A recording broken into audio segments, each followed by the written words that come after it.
Hi, my name is Dave Lavinsky. I'm the president of PlanPros. And today I'm here to talk to you about how to create a business plan for angel investors. So let's start by what an angel investor is and describing that. An angel investor is an individual who invests their own money in your business. And I want to contrast that versus like a banker who's investing the bank's funds or a venture capitalist who's investing other funds. An angel investor invests their personal funds. So it's very important through the business plan and through meeting them in person is to get them to know you. If they don't already know you, get them to know you more, get them to like you, and get them to trust you. So those are just three key principles to get those angel investors to write you a check. But I'm mostly going to focus now about the business plan that's going to get them excited and get them to feel confident in trusting you that you can execute on the business and that you have a sound business plan laid out. So your angel investor business plan has 10 key components.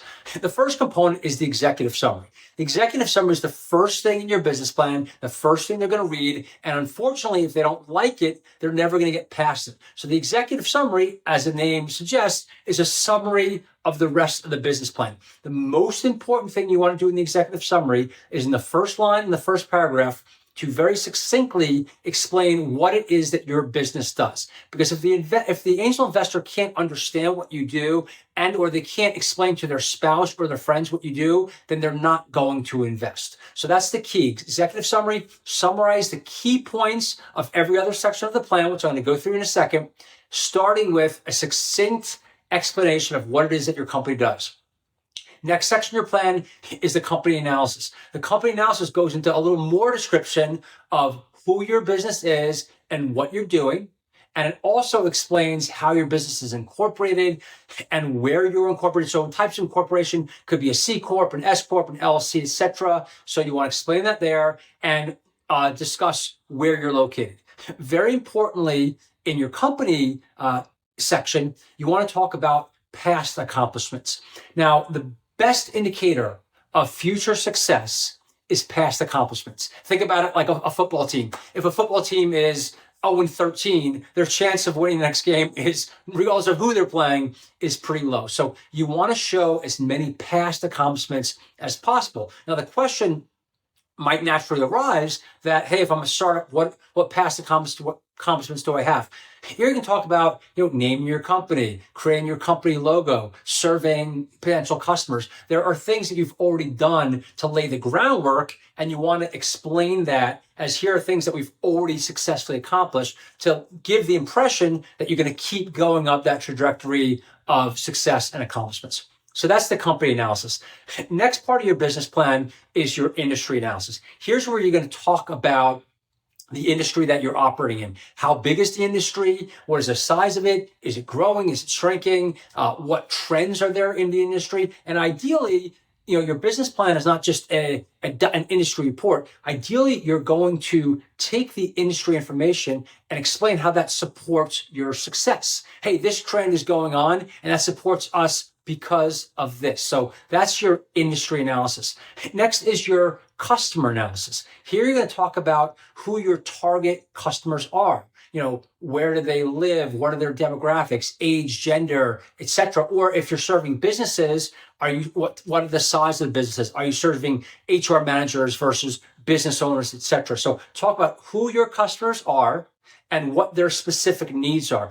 And this is really important because it shows that you understand who you're targeting. It shows that you know that you have to create products and services that meet their precise needs. And it also shows that you're going to be able to market your business effectively, because the more succinctly you can define your customers, the more efficiently and effectively you can target them through your marketing efforts. Next section of your business plan is your competitive analysis. Competitive analysis, here you can describe mostly your direct competitors. Direct competitors are companies that offer very, very similar products and services to you. Indirect competitors are companies that serve the same need in a different way. So the example I tend to use is a pizza shop. A direct competitor is clearly another pizza shop. But indirect is the supermarket that's selling frozen pizzas. It's a slightly different service or product that fills a very similar or the same need. So with your competition, you want to talk about who your competitors are, what their strengths are, what their weaknesses are, and most importantly, what your areas of competitive advantage are. Do you provide better service, better pricing? Are you more convenient because you're closer to them, et cetera? So competitive advantage at the end of the day is the most important thing you want to discuss.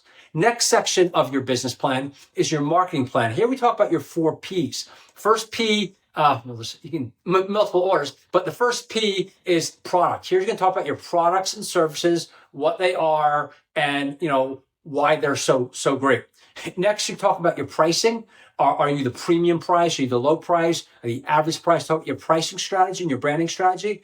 Next is promotions. And this is usually a largest part of your marketing plan is your promotional strategy. How is it that you're going to attract customers? You can do television advertising, you can do pay-per-click ads, you can do press releases, it's sponsorships. There's a whole list of promotional tactics, and you discuss your promotional tactics. And finally is P is for place. Are you going to, and place and distribution. So where are you located? Particularly, obviously, if you're a retail company, place is absolutely critical. But let's say also place could be, we're going to sell online, we're going to sell through resellers, through partners. That's what the P stands for in place. That's how you want to discuss that in your marketing plan.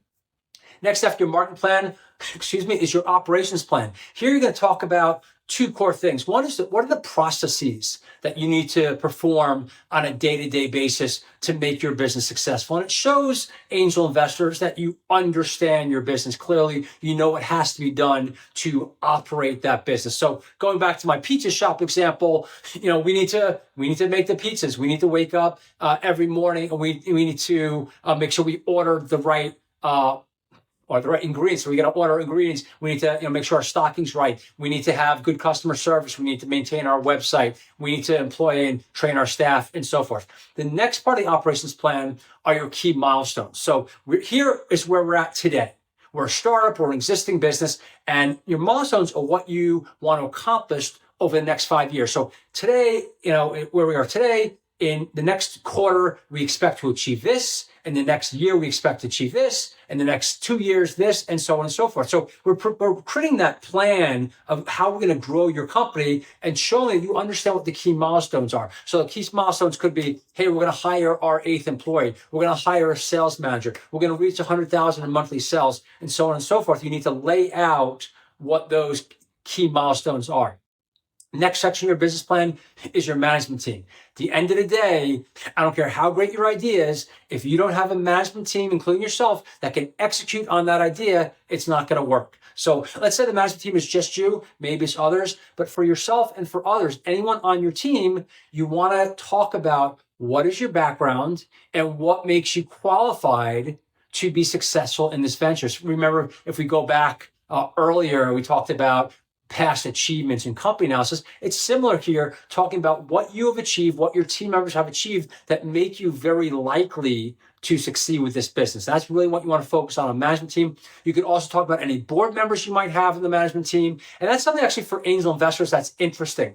Angel investors, a lot of times, if there are other people on your team or board members that they would be excited to work with and or meet, that's exciting to them. That will attract angel investors. So if there are some big name people that you can put as advisors and get as advisors, that's going to attract angel investors that want to meet them and want to be associated with them and say, hey, there's an ego aspect of angel investing, which is, hey, I invest in this company. The angel investor wants to tell all their friends and say, oh, not only did I invest in this company, but so-and-so's on the board. And it adds to the ego value of that investment. So mention any board members in the management team section.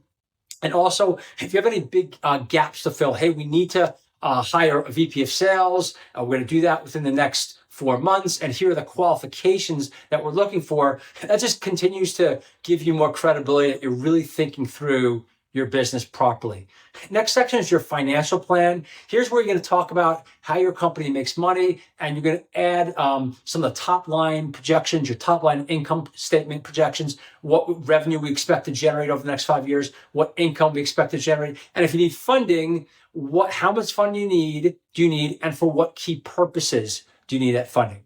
Now, for angel investors, there's also a section that you want to include in your financial plan, which is the exit strategy.